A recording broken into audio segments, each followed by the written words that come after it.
it's your girl Queen T here, also known as the one and only fiance coach.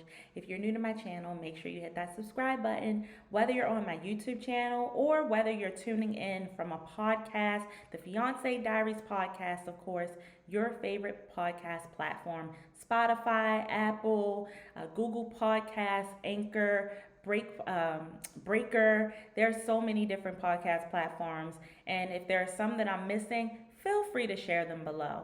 All right, ladies, I am here with you to present another episode of the Fiance Diaries podcast. And today we're going to be talking about 5 things that you can actually do to start protecting your marriage. You don't have to be married in order to start protecting your marriage. So, yes, I'm talking to you, my ladies who are in the waiting. Those are my ladies who are dating someone and they just know that any day now he's going to pop the question. Or I'm also talking to my sisters who are engaged and who are planning that beautiful wedding. I'm also talking to my newlyweds, those individuals who recently got married and they feel like, what do I do now? Like, what do I do? Do I go left? Do I go right? Do I just stand still? I don't know. I've been there, and I'm here to just share some tips on things you can do to start protecting and habits that you can learn to develop that may don't come natural to you, that'll protect your marriage and will protect you ultimately and your significant other. All right, so again, I'm Queen T. A little bit about me. I am married with my husband. We both reside in Germany together. We are approaching our 1 year mark of being in Germany, but we're also ready to embark upon being 1 year married. Hallelujah. That's all I can say. It is a joyous time. Knowing that we are about to be one. I keep literally walking around the house telling my husband, like, baby, we turning one, which sounds so weird, but it's exciting. It's something else to celebrate. You know, you celebrate your anniversary date when you became boyfriend, girlfriend, or, you know, in the Christian world, we act like those roles don't exist. Okay. But yeah, you celebrate days like that. You celebrate Valentine's Day, you celebrate your birthday, you celebrate Christmas. Why not celebrate your anniversary? That is a joyous time. That is when something beautiful took place. That is when God ordained magic to happen. Literally, you becoming the one that your Boaz has been on a search for, and you know, you two embark upon a life. Now, as you become one, you will realize things start to change, and that is why I want to share some tips with you and some things that you can start to implement in your life that'll help you be closer and become the woman that God is calling you to be. This is a journey. I don't want you to think that, oh, I got married today and I still feel like I'm far away from who I'm called to be. Life is a journey. You're still walking with God, kingdom wife. You may be married, you may be engaged. God is still with you. You know, nothing changes from that aspect, but the work continues. Whether or not you have said I do, the work continues, all right? So don't give up. So with that being said, I'm going to jump into my tips. I only have 5 of them today. I'm pretty sure there are so many more things that you can implement. Again, I just was sitting right here and I was thinking of, what are some things that I wish someone would have told me when I first got married? There was so much on my mind. Not to mention, we were ready to move 4,000 miles away from everything we knew, but I just wish that I had these tips because I would have wrote them down and I would have meditated on them and I would have gotten better at them a lot earlier in my marriage. All right? So, number 1, I am going to tell you to establish a privacy boundary. All right? Establish a privacy boundary. What does this mean? This means that everything that happens in your marriage doesn't need to be shared with your family. It doesn't need to be shared with your best friend. Unfortunately, it doesn't mean that it needs to be shared with your colleague. You know, it doesn't mean that you share it with some random person on the street. Everything in your marriage doesn't need to be shared. Even the littlest things, you should be cautious of. You have to also protect your significant other. So something that may not seem like a big deal to you might be a big deal to your significant other. So establishing a privacy boundary teaches you, because yes, ladies, we like to just gossip. And gossip isn't always bad, but sometimes we're talking about things and we're just thinking about, oh, I'm not affected by it. But now you have to consider someone else.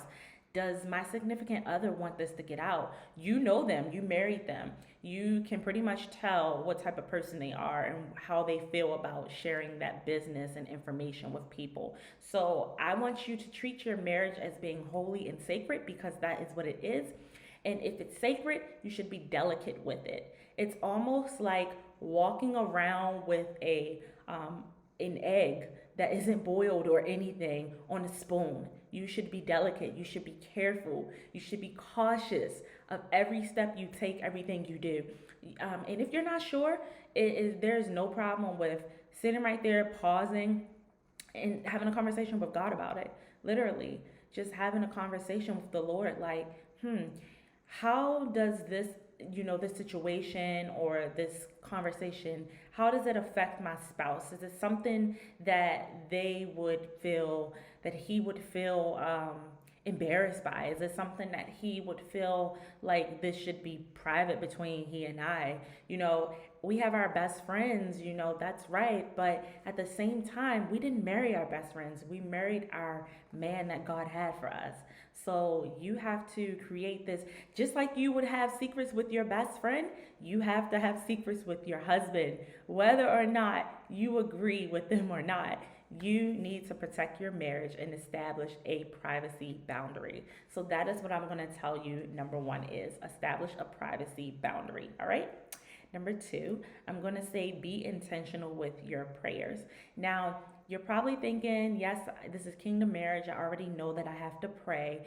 But I believe sometimes we get into this routine where we just start praying in like a routinal prayer where we say, like, now I lay me down to sleep. I pray the Lord my soul to keep. Something like that. Some type of rhythm that rhymes, or you have like a specific prayer that you say every night. And it's like, Lord, please protect my mom, protect my dad, make sure that nothing steals them in the middle of the night. I used to have these like routinal, I don't even know if that's a word, God help me. I used to have these routine prayers where I would just say the same thing over and over again, every night.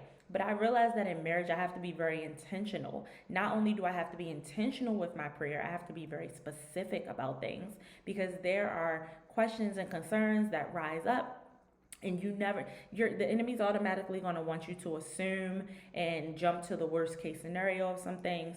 But it also comes with most of it is just trying to understand the person that you're building a life with, because you'll realize that you went from dating one another to now married. Marriage is a whole different ball game. I don't care what anyone says. People always say, oh my God, something's in my teeth, y'all. I'm sorry. People always say it's very similar to living with someone. It is not. I think it is different. I can say that because I've actually lived with two exes before that I was engaged with, and marriage is on a totally different ballgame. So being intentional with your prayer and trying to understand that person, I think you should specify your prayers in a way that God can help you understand. God can bring you wisdom on how to address certain situations that you would not naturally know how to address. So being intentional with your prayer, I want you to tap into the power that God has given you, Queen. And what does that mean? There is life and death in the power of the tongue. And I want you to tap into that life side. We're not going to tap into the death side, okay? Because tapping into death side is given into hate, is given into sin, is saying things over people's lives that bring curses, and that's not what we're about. We're about life. So we speak life into our marriage. That is what I mean when I say be intentional with your prayers and be specific about your prayers, like down to the nitty gritty. Have a conversation with God, y'all. Please have a conversation with your Father in heaven. Do it. The Lord is waiting. He is listening. Give him something worth making a move on. Sometimes we're always like, God help me, God help me. That's not a bad prayer, because sometimes you really don't have the words. But there are things, you know exactly what it is that you need. You know exactly what it is that you want. And we're not saying it because there's a fear within us that prevents us from being honest with the Lord. The last person you need to be worried about being honest with is the Lord. Let me tell you, because he already knows. He wants us to bring it to him. Be transparent with him because he can already read your heart. He can already read your intentions, your motives. You cannot hide anything from the Lord, okay? So be intentional with prayer. That is number two. Number three, I'm going to tell you to change your language. Change your language. What do I mean by this? We have spent so many years alone and by ourselves. Alone, I don't want to use that word to make it seem like it's a bad thing. But what I'm saying is, we've only had to care about ourselves. We've only had to worry about, what am I eating for dinner today? Where am I going today? How does this affect me? I want you to change your language into we and us, okay? This is a dynasty that you're building. This is a marriage. This is a partnership. This isn't just about you. And I think you should start practicing it now. And I say that this is for people that are dating, because you have to realize that in every person there's a selfish nature. We can be very giving, but there is something where we are very privy to make sure that we're okay first before anyone else. And in marriage, the roles are flipped. It's almost like you have to protect that other person and they have to protect you first. So if you're putting each other first, then all ends are covered, all right? But it's hard. That's why I want you to practice it as early as possible, because it's not something that comes to us naturally. We naturally want to defend ourselves. We naturally don't want to put ourselves out there to be hurt. We're not out here all willy-nilly and vulnerable as we say we are. And your actions speak louder than words, Queen, all right? So I want you to change your language, change your eyes into we, and change your me into us. Become one in the Lord. That doesn't mean that you're going to finish each other's sentences. We see all this stuff on social media and it's like, oh, they're so cute. They know how to dress alike. They know how to compliment each other. They hold hands when they're walking down the street. Stop comparing yourself to everyone else. Your marriage is unique. Change your language and God will show you the pace of your marriage. Okay, what's best for your marriage. Number 4, change your complaints to compliments. I'm going to say that again for you, Queen. Change your complaints to compliments. So a lot of you know that I had a wife coach when I was dating, and I'm never afraid to share her information. Make sure you go follow Emily McKnight on IG. Oh my God, I think Emily changed her IG, but she is the author of the Don't Before I Do. So go read that book. Go purchase that book. It will thank you. If you are a sister who is practicing celibacy, you're dating, and this is becoming a walk that is becoming unbearable, and it's like, go read the Don't Before I Do, because Emily keeps it real. As my best friend Anna would say, she keeps it a bean, and she just lets you know how it is. Like, it is not easy. How some of these women who have made it to marriage talk about how their celibacy journey was just this walk in the park. I don't know who these women are personally. They're women that are on these platform positions, and you're just like, I don't know, but she not being real. I need somebody that can be a little bit more realistic with my situation. And Emily was that person for me.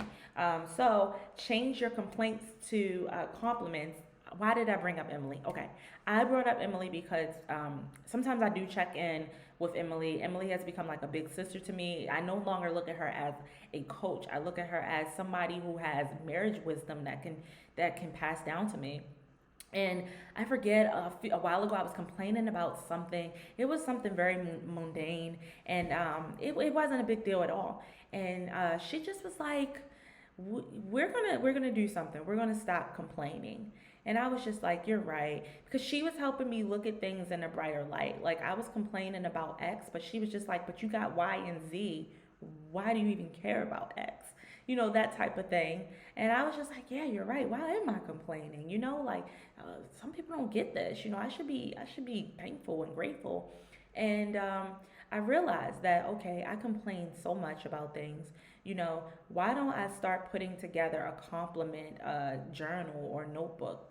So what I literally did was I started writing down like compliments and things that I really love about my husband.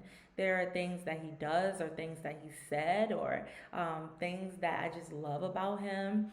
And I wrote them down. And it was crazy. Like, this was something I just randomly did. And I realize now, like, if I get like upset by him, I just go and read the list. And it was so many things I didn't even think I I didn't even think of, off the top of my head. But it was like gradually.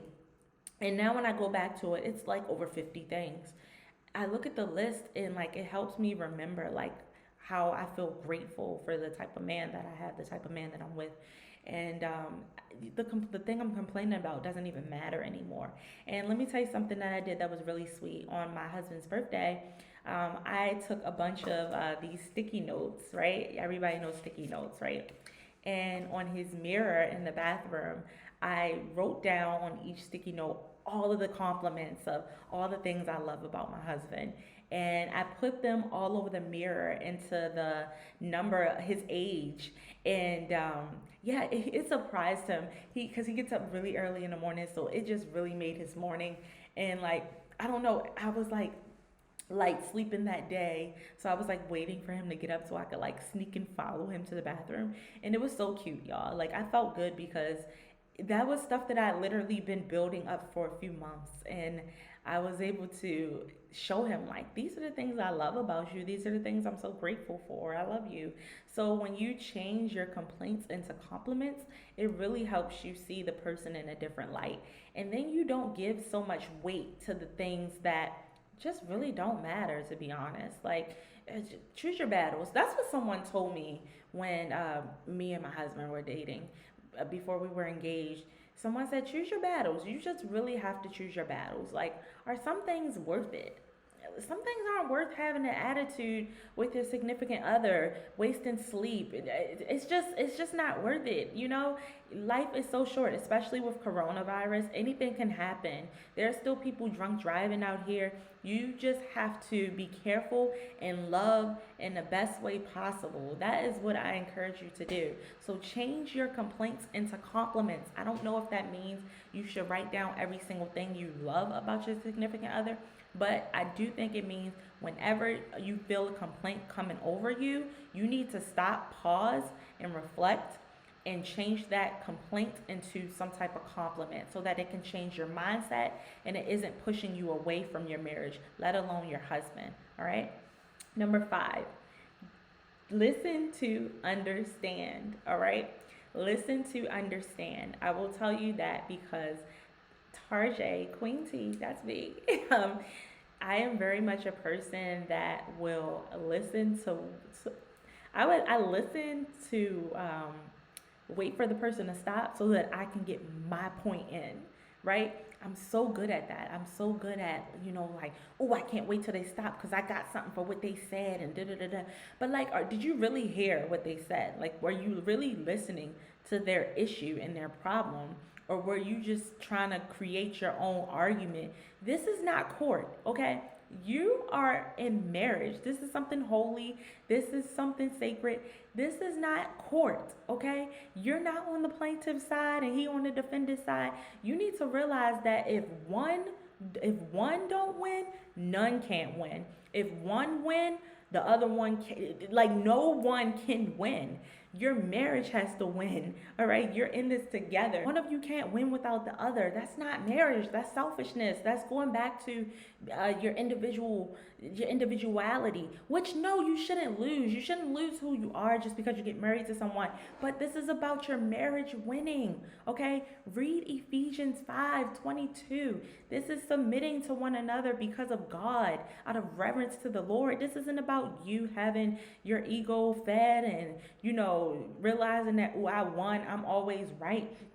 You have to realize that you're in a race, okay, with your significant other.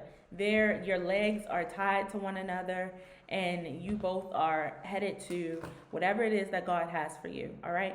If one person fall and your legs are tied to each other, how y'all gonna win? How you gonna win, sis? You not gonna win. You gonna fall right with him. So that's my point. If you get into a debate with your significant other, just listen to them.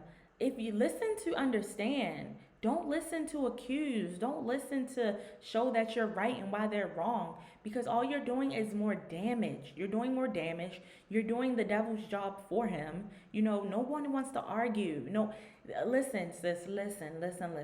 There are so many Jezebels out here and Zara spirits and all them. Yeah, y'all go read that up, okay? There are so many spirits out here ready to give a listening ear to your husband, okay? Ready to give a listening ear to your husband. And no, I'm not sitting right here saying that, oh, the men being set up, because they're responsible for their own selves. But I'm just saying, learn to be a good listener. And that's something that I've been working on. We're about to turn one or whatever, haha.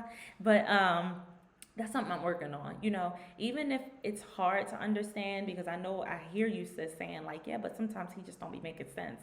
I hear you, sis, because I've been there. I still be there sometimes. And I just realized there are some things I'm not meant to understand, but I can respect it. Respect that man. Respect that man, because you want him to respect you.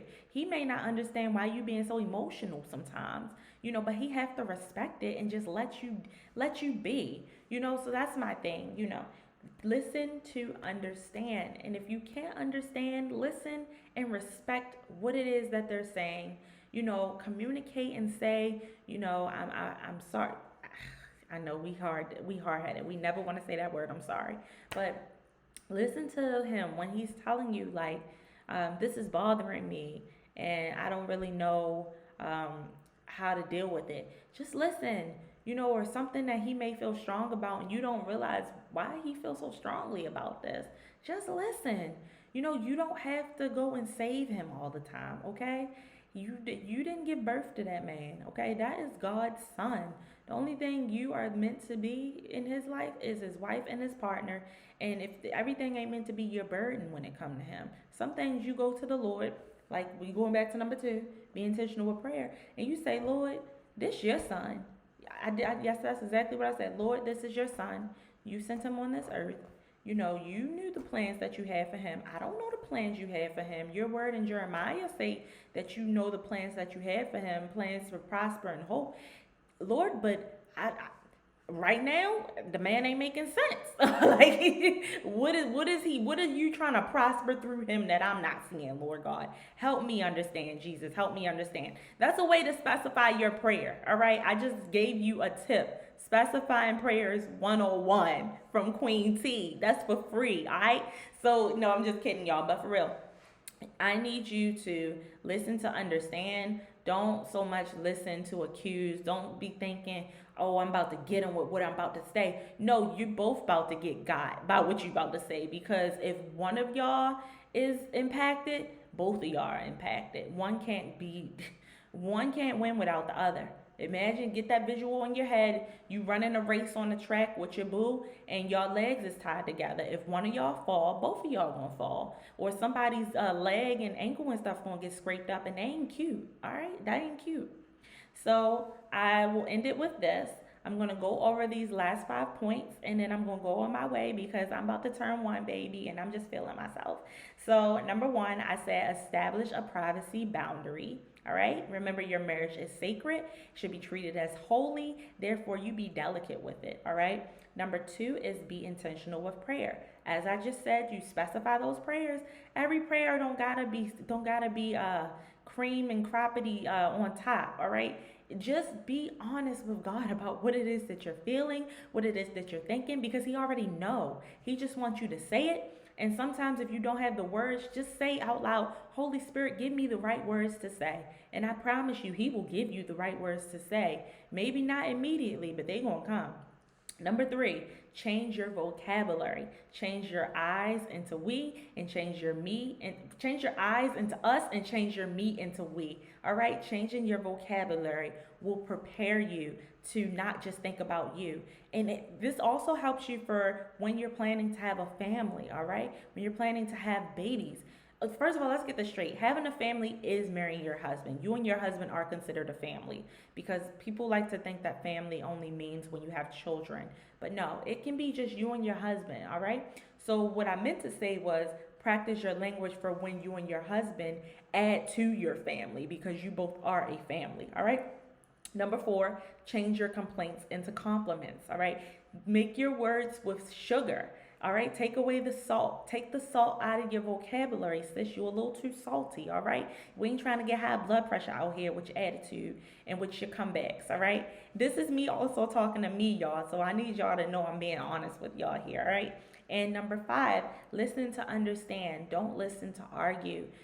Really try to understand, and if you it's just not coming to you, just respect what the person is saying and know that every response doesn't deserve your response, but not just don't deserve, it don't need your response. All right, just say, I'm sorry you're feeling that way, I respect how you feel, thank you for sharing that with me, can I get back to you on that? I really don't have the right words right now, and I really want to be considerate of everything you're feeling.